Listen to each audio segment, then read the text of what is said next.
I think there's a very big difference between Francis Ngannou and Tyson Fury. They're set to fight on October 23rd this year. While this is going to be Tyson Fury's last fight, after years of this fight being rumored, it's finally happened. And I don't think Ngannou stands a chance. Let me explain.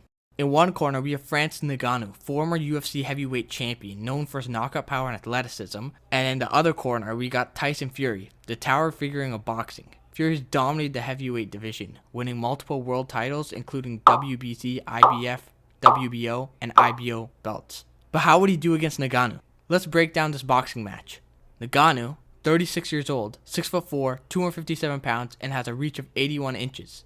Tyson, however, is 34 and towers over Ngannou at 6'9", at 269 pounds, and has a reach advantage at 84 inches. Now let's look at their record. Ngannou's record is 17 wins with 3 losses, with only 12 knockouts, while Fury's record is 33 wins and 1 draw with 24 knockouts.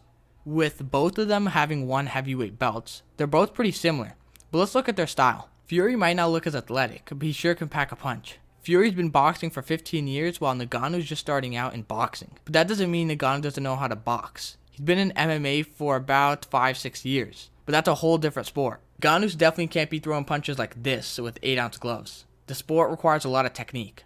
Fury focuses mainly on punching and striking. He can create space with a jab, which can be really effective against Ngannou since Francis fights in close distance.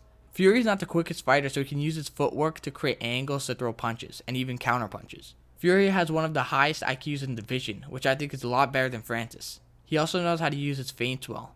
I think this will help him significantly during the fight. Fury has tight defense that is considered one of the best defense in the heavyweight division. He makes his opponents work twice as hard just to land a good punch on him. Now, Ngannou has that one punch and knockout power, but so did Wilder, and we all know what happened when he fought Fury. Let's run the clip.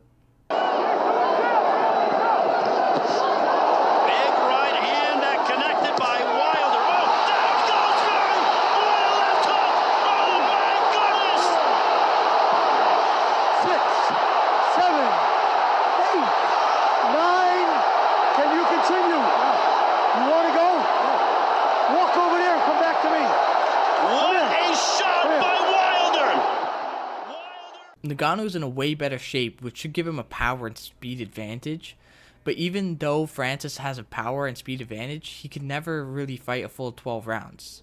He's never done it before, and I don't think he'll last. All that muscle will kill his energy and he'll be gasping for air in round 3 or 4. Just by looking at their training videos so far, you can already tell who's better.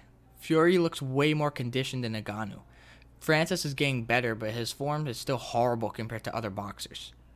What worked in UFC is not going to be working in boxing. So far from his training videos, I don't see any head movement incorporated with his training, which is crucial if he wants to box. I think the only way Tyson can lose is if he lets Francis shoot his best shot, the left uppercut. Francis has one of the craziest knockouts in UFC history against Alistair Overeem, where he threw a left uppercut.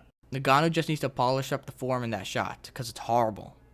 If he shoots an uppercut with this form and space in it, he's just going to miss and be left open for a hook or a jab. Now this will be Ngannou's debut boxing match, and he definitely went all in for his first opponent. He's a massive underdog in this fight. Their experiences will definitely show during this fight. Francis will have to watch out for Tyson's jab. There's not much footage on Ngannou's defense, but one thing for sure is that if he can't stop the jab, Tyson will shoot it all night. While Fury is the favorite going into this boxing match, I just don't see how Ngannou can come out on top. Let me know what you think by commenting your choice down below.